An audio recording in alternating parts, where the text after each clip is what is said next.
Hello students, good morning. आज हम chapter 12 10 में त्वम असी पढ़ेंगे। 10 में दसवें, त्वम तुम, असी हो, दसवें तुम हो, ये लेसन पढ़ेंगे। इस लेसन में क्या है कि एक बार 10 बच्चे नदी के किनारे नदी में नहाने के लिए जाते हैं। उनमें एक बच्चा लीडर होता है, बाकी 9 उसके साथ होते हैं। ये तो आप भी जैसे खेलने जाते हो तो एक ज़्यादा ही थोड़ा नेता टाइप में होता है बच्चा। तो सब जाते हैं, नहा कर जब वो निकलते हैं तो उनका जो नेता था वो उनको गिनता है कि भाई सब ने गिना एक दूसरे को। तो सब ने गिनने में क्या गलती की, खुद को नहीं गिना और बाकी सबको गिन लिया। तो सारे गिन कर कह रहे कि 9 ही हैं हम। तो वो बहुत परेशान हो गए कि 10वां बच्चा कहाँ। उन्होंने सोचा कि 10वां तो गया नदी में डूब, अब कैसे घर जाए। वो परेशान होकर बैठ गए वहाँ उदास होकर। तब एक रास्ते से ऐसे ही जा रहे थे कोई व्यक्ति, उसने पूछा कि तुम लोग क्यों परेशान हो, क्या हो गया, ऐसे क्यों परेशान बैठे हो। तो उनमें से एक बच्चे ने कहा, नेता ने, कि हम 10 आए थे और हमारा एक साथी नदी में डूबकर मर गया। हम 9 ही बचे, इसलिए हम उदास बैठे। तब उस राहगीर ने उनको गिना, गिनकर उसके अपने आप पर हंसी, ये सोचकर हंसी आई कि ये तो पूरे 10 हैं। तब उसने नेता से कहा कि तुम एक काम करो, दोबारा से गिनो। अब उनके नेता ने फिर गिना, बाकी 9 को गिन लिया, खुद को छोड़ दिया। जब उसने बाकी सबको गिना तब राहगीर उससे बोला कि 10वें तुम, कि 9 तो ये रहे, 10वें तुम। यह सुनकर सब खुश होकर और प्रसन्न प्रसन्न अपने घर चले गए। ऐसा होता है ना कई बार। तो इसी के बारे में ये सब कुछ, इसमें संख्यावाची शब्दों का प्रयोग किया गया है। लास्ट क्लास में हमने संख्यावाची शब्द पढ़े से 1 से 10 तक, तो उसका प्रयोग यहाँ पर है।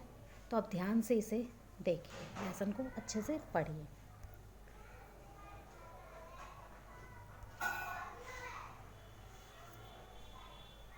जो भी वर्डनिंग मैं आपको एक एक वर्ड के बता रही हूँ, आप पेंसिल लेके, बुक लेके वीडियो को सुना करें। जो वर्ड बताती हूँ उसको पेंसिल से लिख लें उसी बुक में, फिर आप फेयर नोटबुक में वर्डनिंग लिख लेना। एक दा एक बार, 10 10, बाल का बालक, स्नानाय नहाने के लिए, स्नानाय नहाने के लिए, चतुर्थी विभक्ति इसमें संप्रदान कारक है।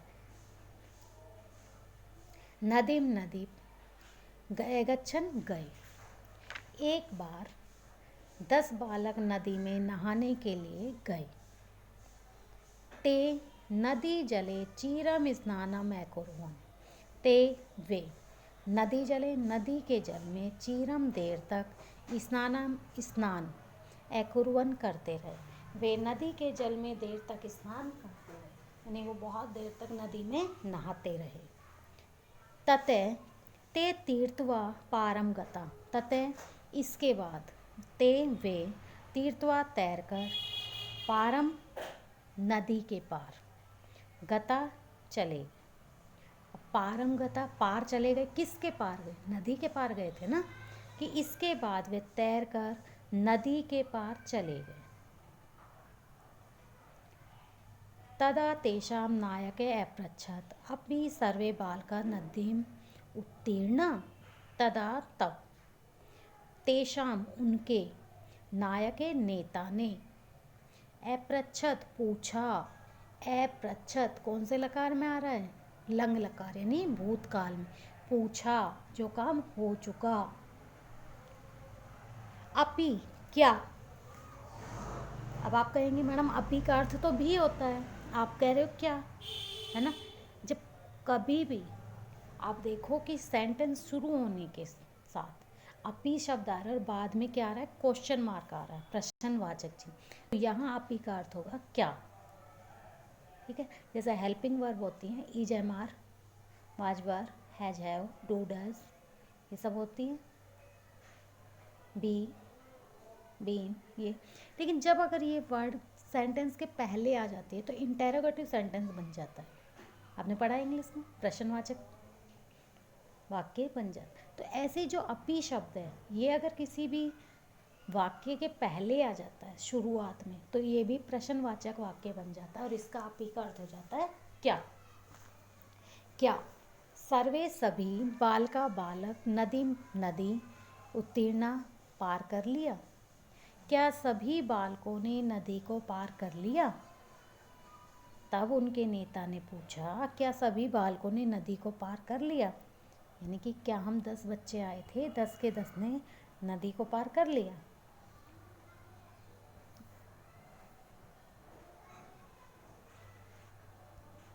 तदा तब कश्चित किसी बालके बालक ने अगणित गिना, ये भी भूतकाल है। अगणित, अपृच्छत, अकथ्यत, अपठत, ये सब किस में आता है, लंग लकार। एके एक, द्वो दो, त्रिये त्रीन, चत्वारे चार, पंच पाँच, षट छः, सप्त सात, अष्टौ आठ, नव नौ इति। बस ये तब किसी बालक ने गिना 1 2 3 4 5 6 7 8 9, क्योंकि उसने क्या किया, खुद को नहीं गिना। स स्वयं न अगणित, स उसने स्वयं स्वयं को खुद को, न नहीं अगणित गिना, उसने खुद को नहीं गिना।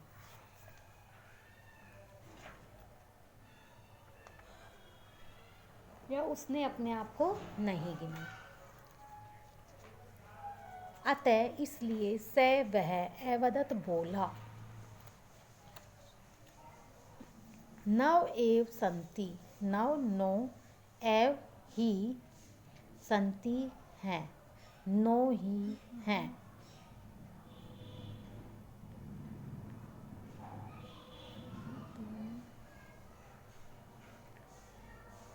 दस में न अस्ति, 10 में 10वां न नहीं अस्ति है, 10वां नहीं है। अपरे दूसरे, अपि भी बालके बालक ने पुनः फिर से अन्यान अन्य बालकान बालकों को गिना, अगणित गिना। दूसरे बालक ने भी फिर से अन्य बालकों को गिना, यानी उसने भी क्या काम किया, अन्य सभी को तो गिन लिया, उसने भी अपने आप को छोड़ दिया। तदा तब अपि भी नव नौ एव ही आसन थे, तब भी 9 ही थे। अब जब खुद को नहीं गिनेंगे तो बाकी तो 9 ही थे ना।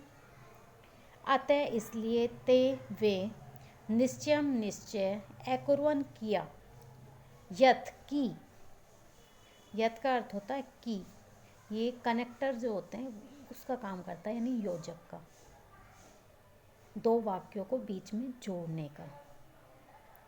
10 में 10वां नधाम नदी में मग्ने डूब गया, इसलिए उन्होंने निश्चय किया कि 10वां नदी में डूब गया, क्योंकि पहले एक ने गिना फिर दूसरे ने गिना, तो उन्होंने सोचा कि ये तो 9 ही है, 10वां नदी में डूब गया।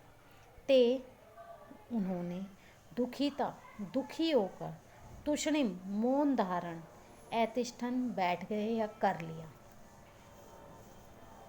या तुष्णिम मीन्स होता है चुपचाप। वे दुखी होकर चुपचाप बैठ गए, या वह उन्होंने दुखी होकर मौन धारण कर लिया, यानी वह एक दूसरे से भी कोई कुछ नहीं बोला, सब परेशान हो गए। आगे देखिए,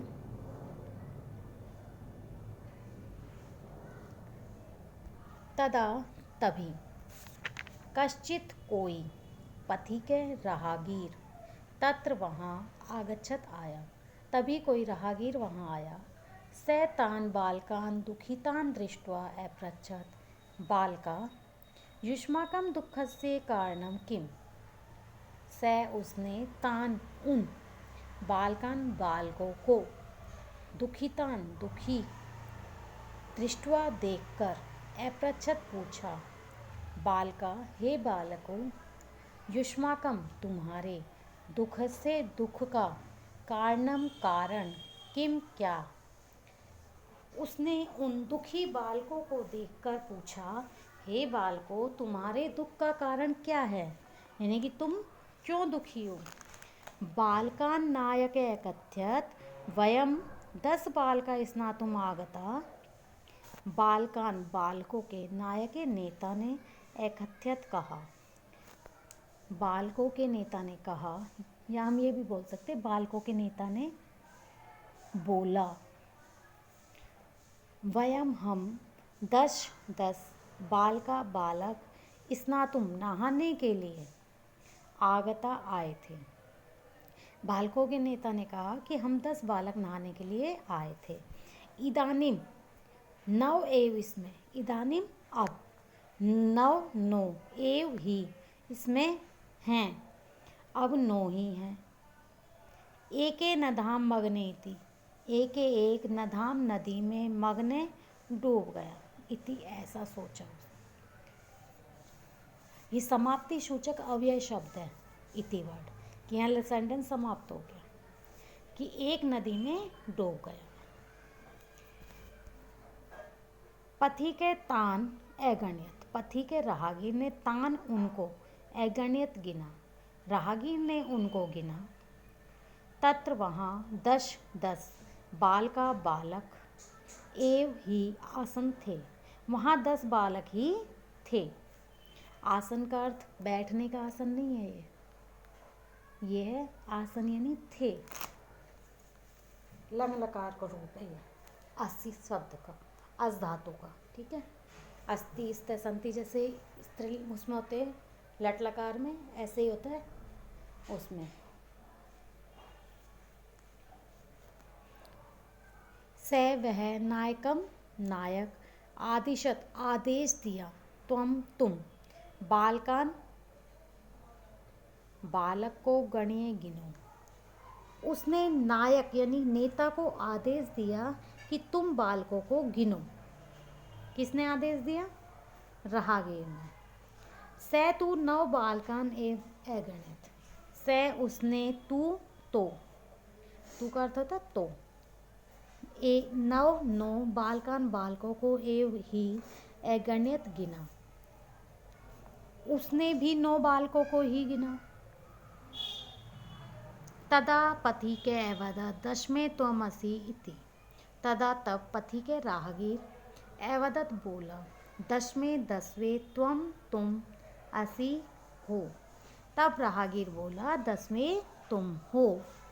तत् श्रुत्वा पृष्टा भूत्वा सर्वे गृहम् अगच्छन्, तत् यह, श्रुत्वा सुनकर के, प्रहष्टा आनंदित होकर, प्रसन्न होकर, भूत्वा होकर के, सर्वे सभी गृहम् घर अगच्छन् चले गए।